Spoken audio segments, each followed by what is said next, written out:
बिस्मिल्लाहिर्रहमानिर्रहीम। अस्सलाम वालेकुम मेंबर्स, व्यूअर्स, वो सब खैर खैरियत से होंगे। आज वीकेंड की वीडियो में डिस्कस करते हैं दो तीन इंपॉर्टेंट चीज़ें हैं जो इस वीक में होने वाली हैं। एक तो आपको पता है कि डॉलर नीचे जा रहा है।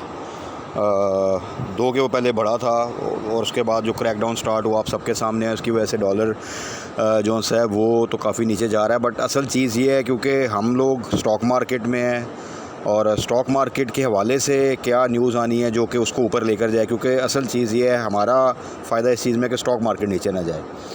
तो डॉलर तो पिछले 3-4 दिन से जो नीचे जा रहा है उसमें आपने देखा कि मार्केट का वही एक रेंज बनी हुई है। आपने देखा कि वो एक दिन पॉजिटिव क्लोजिंग आ जाती है, एक दिन नेगेटिव क्लोजिंग आ जाती है। मेजर जो कंट्रीब्यूटर अगर आप देखें पॉइंट्स कंट्रीब्यूटर तकरीबन मोर और लेस 50% सेम होते हैं। जो कि करेक्शन लेते हैं तो मार्केट के इंडेक्स पे नेगेटिव इफ़ेक्ट आता है, जब अप्रिशिएट करते हैं या रिकवरी लेते हैं तो वो फिर एक पॉजिटिव इम्पैक्ट डालते हैं।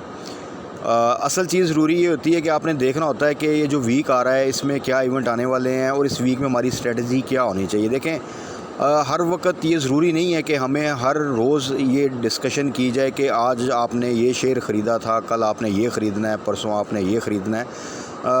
इस तरह देखें, एक ट्रेडिंग, डे ट्रेडिंग और ये जो चीज़ें हैं ख़ास तौर पे पाकिस्तान की स्टॉक मार्केट में, ये डे ट्रेडिंग आपको कोई ख़ास फ़ायदा नहीं देती, बल्कि एक कंटिन्यूसली प्रेशर, टेंशन और बाय सेलिंग में अगर आप एंड रिज़ल्ट देखें तो कोई वो ख़ास फ़ायदा नहीं होता और ना आपको फिर स्टॉक्स की समझ आती है। आपको 50 स्टॉक्स में डेली का जोन सा है वो आपको बता दिया जाता है कि जी ये बाय कर लें, और फिर वो 50 पैसे के जोन सा है ना वो मार्जिन के साथ इसको सेल कर दें, या 3-4% के ऊपर आप जो है ना वो टारगेट रख के तो आप अगर खेलेंगे तो अल्टीमेटली ये मार्केट ऐसी नहीं है, ना इतने वॉल्यूम है कि मार्केट आपको इस तरह की मूवमेंट दे। तो इन्वेस्टर अगर ज़ेन के साथ आप खेलेंगे, लॉन्ग टर्म खेलेंगे, अच्छे स्टॉक्स को फोकस करेंगे तो देखें आपको अल्टीमेटली फ़ायदा होगा। उस फ़ायदे में भी देखें दो चीज़ें हैं। एक तो ये है कि अगर मार्केट ओवरऑल डाउन है, मार्केट प्रेशर में है, तो फिर डेफ़िनेटली ऐसा नहीं हो सकता कि आपका स्टॉक जोन है वो एक ज़बरदस्त किस्म की वर्टिकल रैली बना रहा हो।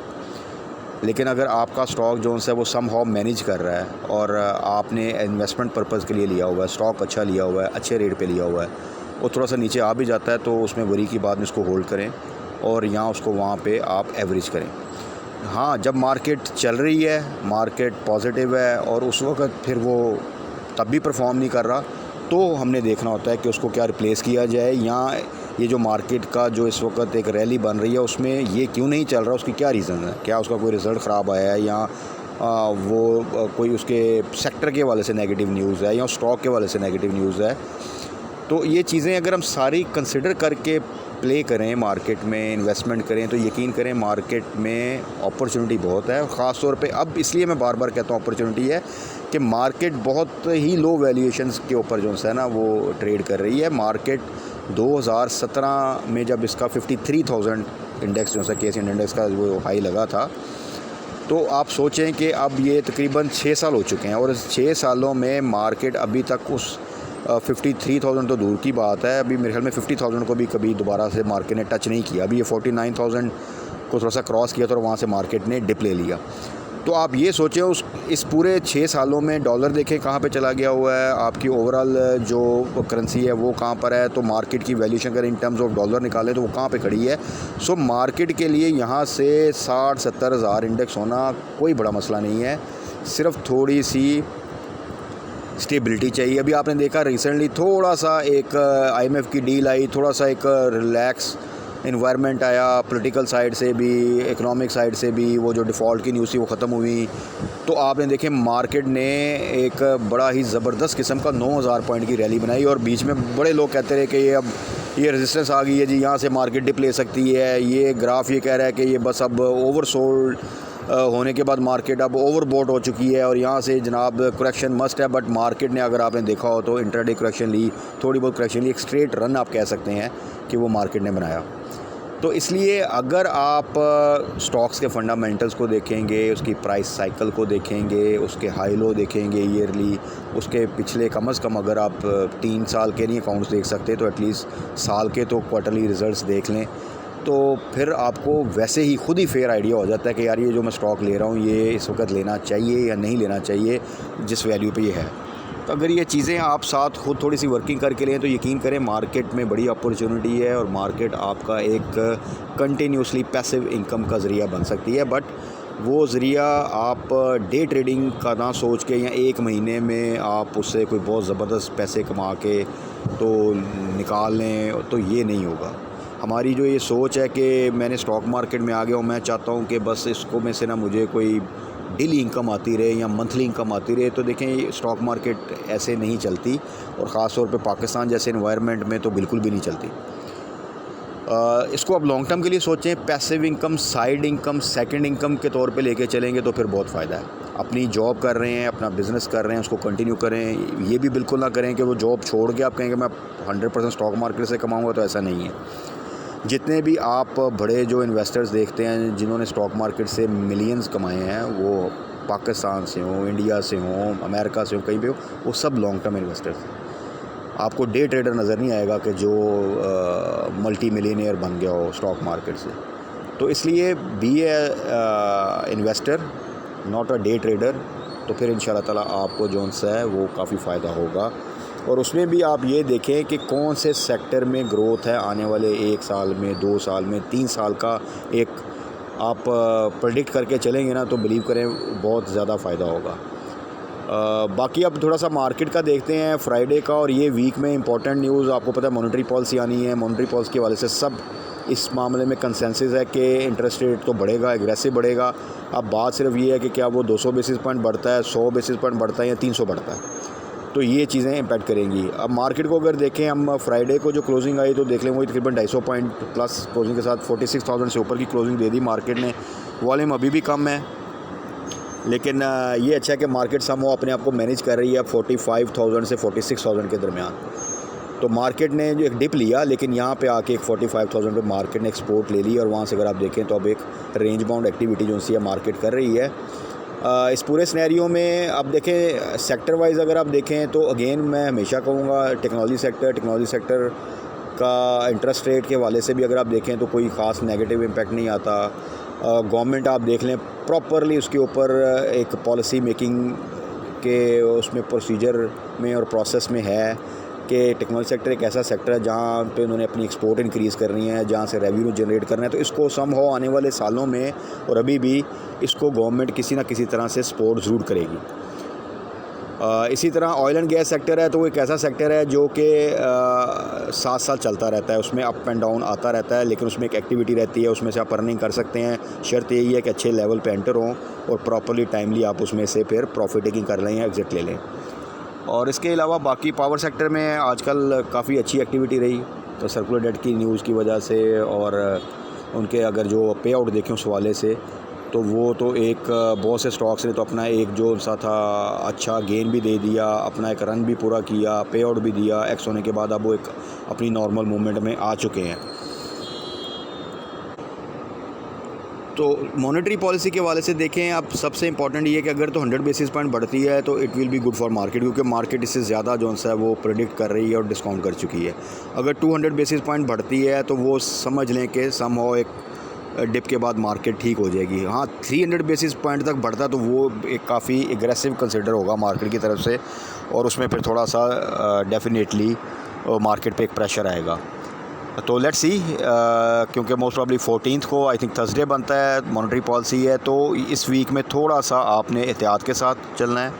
स्टॉप लॉस जहाँ पे आपको प्रॉफिट मिल रहा है, प्रॉफिट टेकिंग नहीं करनी तो स्टॉप लॉस ज़रूर लगाएं। जिनके रिज़ल्ट्स आने आपके स्टॉक्स के, रिज़ल्ट वाले दिन ज़रूर स्टॉप लॉस लगाया करें, बिकॉज़ कि आपने देखा होगा कि रिज़ल्ट जितना मर्ज़ी अच्छा हो, अगर पे आउट अच्छा नहीं आता तो उस दिन स्टॉक को मार पड़ती है। तो उस मार से बचने के लिए ज़रूरी है कि आप रिज़ल्ट वाले दिन स्टॉप लॉस जो है लगा के रखें, ताकि अगर कोई डिप आए तो आप वहाँ पे प्रॉपरली एग्ज़िट ले जाएं और दोबारा से उसी स्टॉक को बेशक आप टारगेट कर लें अगर उसका रिज़ल्ट बहुत अच्छा आया है और सिर्फ पे आउट की वजह से उसमें जो है वो डिप आया है।